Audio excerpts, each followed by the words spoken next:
আসসালাতু বিওয়াক্তিহা, যখনই ওয়াক্ত হয়ে যাবে তখনই সালাত আদায় করতে হবে। মসজিদে মুয়াজ্জিন আজান দিয়েছে, আজান দেওয়ার সাথে সাথে আপনি মসজিদে আসলেন না, না আসার পরে আপনি 1 ঘন্টা পরে সালাত আদায় করেছেন, এই 1 ঘন্টা পরে যে আপনি সালাত আদায় করলেন এর জবাবদিহিতা আল্লাহর কাছে আপনার দেওয়া লাগবে।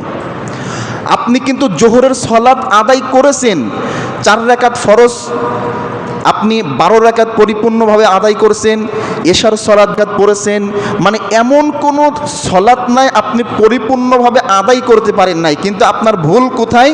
মুয়াজ্জিন মসজিদে আজান দিয়েছে, আপনি তাড়াহুড়া ওইখানে না করে আপনার কাজ শেষ করে অবলম্বী করে আপনি দেরিতে সালাত আদায় করেছেন।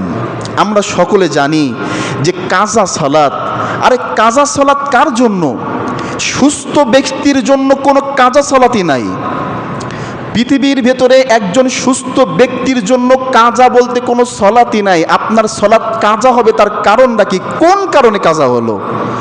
আজান দিয়েছে, আপনি কি নাপাক যে আপনাকে গোসল করে এসে তারপর সালাত আদায় করা লাগবে? কাজা হয় কিসের জন্য? একটা কাজ করতেছি, কাজটা শেষ করে সালাত আদায় করব। এখান থেকে টাঙ্গাইলে যাচ্ছি, একটা কাজে ব্যস্ত আছি, কাজটা শেষ করে তারপর সালাত আদায় করব। বাংলাদেশের প্রতিটা জায়গায় জায়গায় মসজিদে আছে।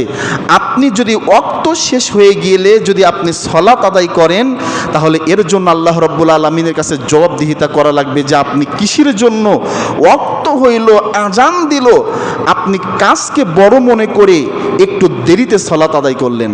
এর জবাবদিহিতা কিয়ামতের দিবসে আল্লাহ রাব্বুল আলামিনের কাছে করা লাগবে।